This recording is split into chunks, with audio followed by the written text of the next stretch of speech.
Sudahkah Anda bersaat teduh? Mari bersaat teduh.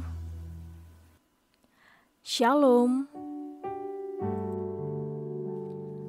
Renungan malam Sabda Bina Umat Minggu ke-21 sesudah Pentakosta, Selasa 19 Oktober 2021. Jalan Hidup Seorang Pemimpin, bagian kedua. Firman Tuhan diambil dari Kejadian pasal ke-37 ayat yang ke-31 sampai ayat yang ke-36. Demikianlah firman Tuhan. Kemudian mereka mengambil jubah Yusuf dan menyembelih seekor kambing, lalu mencelupkan jubah itu ke dalam darahnya. Jubah maha indah itu mereka suruh antarkan kepada ayah mereka dengan pesan, "Ini kami dapati, silahkan Bapak periksa apakah jubah ini milik anak Bapak atau tidak." Ketika Yakub memeriksa jubah itu, ia berkata, "Ini jubah anakku. Binatang buas telah memakannya. Tentulah Yusuf telah diterkam." Dan Yakub mengoyakkan jubahnya, lalu mengenakan kain kabung pada pinggangnya, dan berkabunglah ia berhari-hari lamanya karena anaknya itu.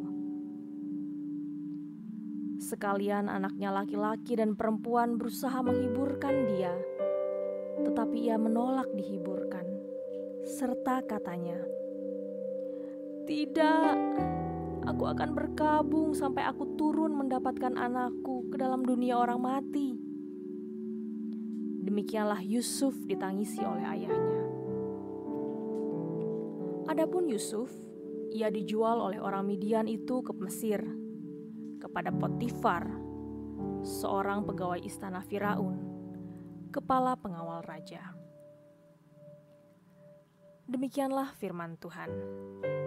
Berbahagialah orang yang mendengarkan firman Tuhan serta melakukannya dalam kehidupannya, hari lepas hari. Amin.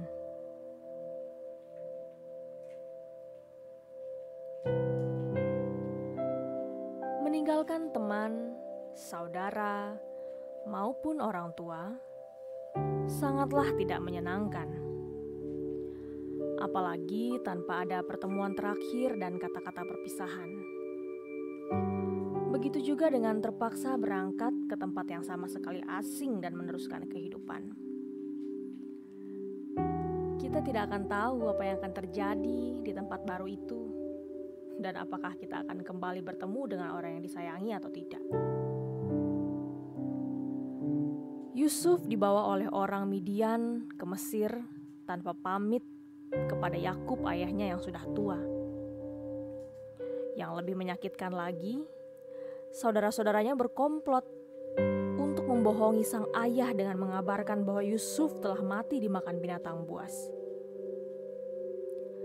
Siang dan malam, sang ayah berkabung, menangis dan meratapinya. Sementara Yusuf sudah berada di Mesir, tinggal di rumah Potifar, pejabat Firaun.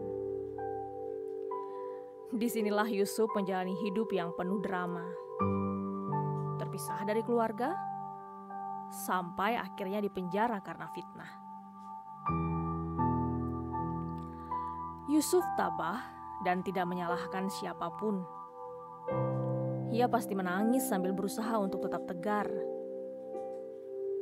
Ia juga pasti merindu dan berharap untuk bertemu kembali dengan keluarganya. Akan tetapi baginya, hidup harus dijalani dengan pengabdian dimanapun ia berada. Tanpa melihat lagi ke belakang untuk mengenang masa lalu, maupun mereka-reka apa yang akan terjadi nanti. Yusuf memasuki suasana yang baru. Lingkungan, budaya, dan kebiasaan yang berbeda. Akan tetapi justru di Mesir inilah Allah merancangkan Yusuf untuk menjadi seorang pemimpin. Pemimpin yang akan menyelamatkan bangsanya dari bencana kelaparan.